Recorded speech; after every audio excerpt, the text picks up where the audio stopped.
الكرام الآن الناشط الإعلامي من حلب أحمد عبد الرحمن. سيد أحمد، السلام عليكم.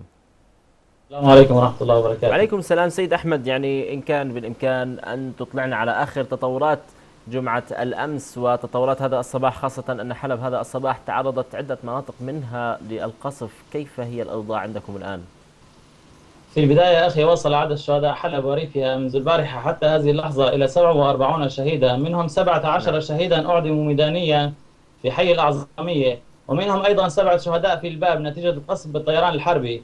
وبالمناسبة أحب أن أنوه إلى أنها المرة الثالثة التي تنفذ فيها الإعدامات الميدانية بحق مدنيين نعم. في هذه المنطقة خلال فترات متقاربة، فالعدد أصبح 91 شهيدا بهذه الطريقة.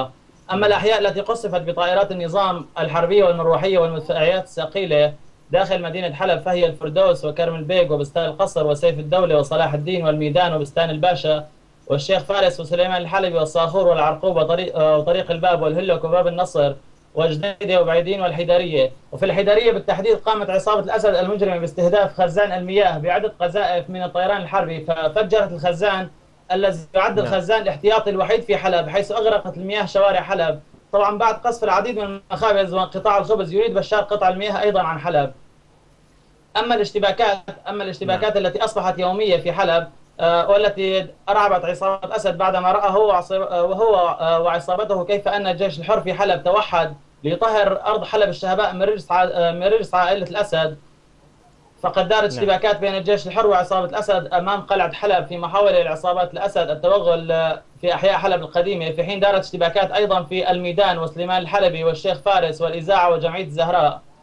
كما دارت اشتباكات عنيفة أيضا في محيط مطار منغ العسكري في ريف حلب الشمالي. أما المظاهرات السلمية فقد خرجت مظاهرات رغم القصف في معظم أحياء حلب، بالإضافة إلى جميع مدن وبلدات وقرى الريف الحلبي في جمعة إدلب مقبرة الطائرات ورمز الانتصارات. طالب فيها المتظاهرون من خلال تلك المظاهرات بدعم الجيش السوري الحر وفرض الحظر نعم. الجوي.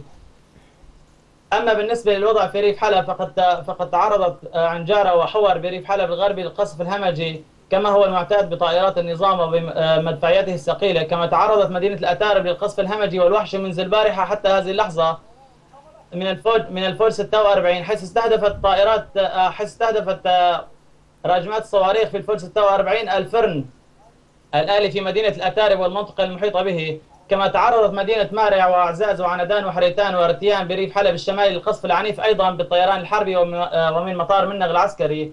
وفي ريف حلب الشرقي نعم. تعرضت سفيري والباب ودير حافر ومسكنة ومنبج للقصف بالطيران الحربي.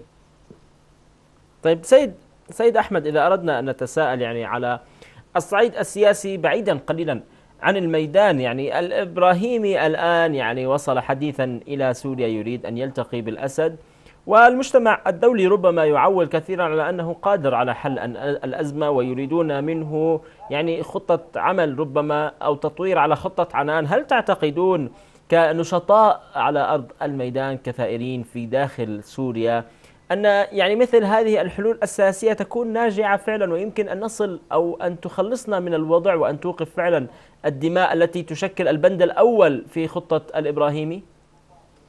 أخي، أي حلول سياسية تستخدم مع هذا النظام؟ هل ينفع الحل السياسي مع نظام يستخدم قنابل تزن كل واحدة منها 250 كيلوغرام لقصف بيوت المدنيين؟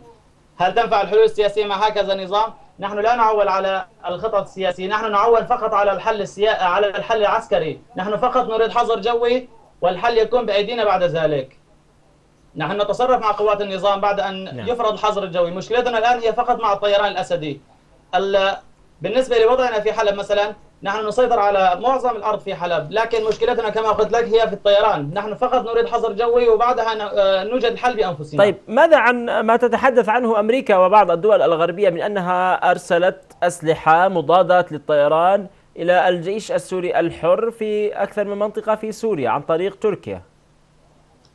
أخي، حتى إن وصلت تلك الأسلحة المتطورة كما يقولون أو التي تستخدم ضد طائرات النظام، فهي أسلحة قليلة جدا جدا. نعم. نعم. سيد أحمد لا عبد تكفينا الرحمن لصد. الناشط الإعلامي من حلب، أشكرك جزيل الشكر، كنت معنا من هناك. إذا مشاهدينا الكرام